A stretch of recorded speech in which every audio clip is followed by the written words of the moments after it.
Keajaiban 10 malam terakhir Ramadan bersama saya Ustaz Syahriman bin Abdul Rahman, Pengetua Maktab Rendah Sains Mara Sungai Besar. Bismillahirrahmanirrahim. Wa uqaddimukum bi tahiyyati thayyibah. Assalamualaikum warahmatullahi wabarakatuh. Ramadan memang bulan yang istimewa. Bulan penuh makna, hikmah dan keajaiban. Semua itu tidak terdapat pada bulan yang lain. Sehingga Ramadan diberi julukan sebagai Sayyidus Suhur atau penghulunya bulan. Tidak heran kerana di dalam bulan suci itu terkandung kedalaman makna spiritual maupun sosial. Sebuah makna yang menyatukan antara aspek lahiriah dan batiniah, spiritual dan material, serta aspek duniawi dan ukhrawi, sehingga segala aktiviti di dalamnya memiliki keistimewaan tersendiri dibanding dengan bulan-bulan selainnya. Wajarlah kalau Rasulullah SAW, para sahabat dan orang-orang soleh terdahulu sentiasa menjadikan Ramadan sebagai meningkatkan kualiti maupun kuantiti ibadah. Apalagi pada 10 malam terakhir, Rasulullah SAW yang kemudian diikuti oleh para sahabat lebih menggiatkan lagi ibadahnya. Mana Aisyah radhiyallahu anha mengatakan, Rasulullah SAW sangat giat beribadah di bulan Ramadan melebihi ibadahnya di bulan yang lain. Dan pada 10 malam terakhirnya, beliau lebih giat lagi melebihi dari lainnya. Hadis riwayat Muslim.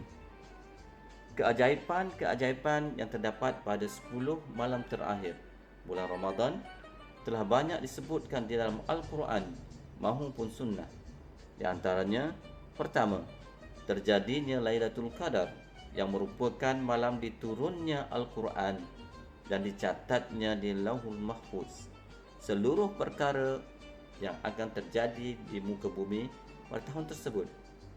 Rasulullah SAW menanti-nanti agar umatnya memperhatikan Lailatul Qadar pada 10 malam yang terakhir.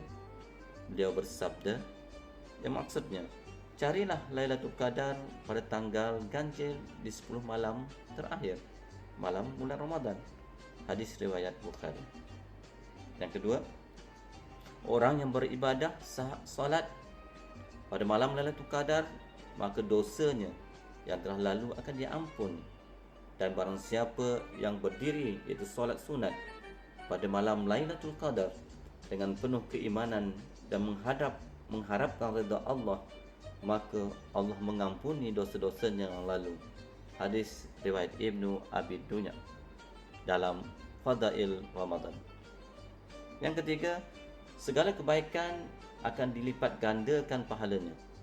Apalagi jika bertepatan dengan Lailatul Qadar, maka satu amalan kebaikan pahalanya lebih baik dari amalan kebaikan yang dilakukan selama 1000 bulan atau sekitar 83 tahun.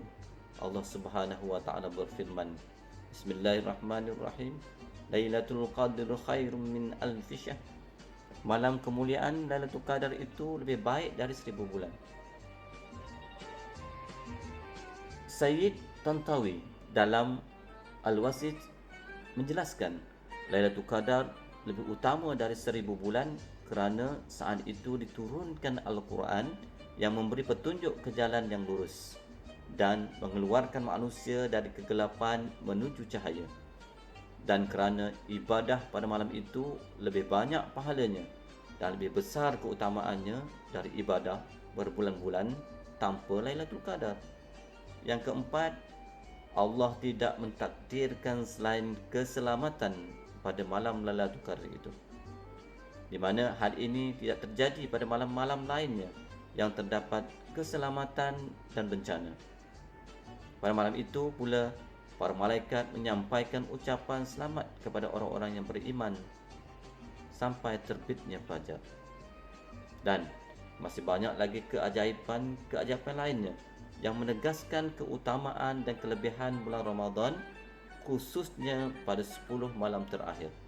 Semua itu tentu akan semakin mengukuhkan keimanan seseorang mukmin dan lebih mendekatkan dirinya dengan Allah Subhanahu wa taala, kerana berbagai ayat tersebut tentu sudah lebih dari cukup untuk menunjukkan kemahahebatannya dan keagungannya, dan bahawa Allah Subhanahu wa taala sangat mencintai dan menyayangi hamba-Nya sehingga Dia sediakan satu bulan yang di dalamnya terdapat suatu malam yang utama yang bisa dijadikan kesempatan oleh hamba-hamba-Nya untuk menambah pahala untuk bekal hidup kelak di akhirat.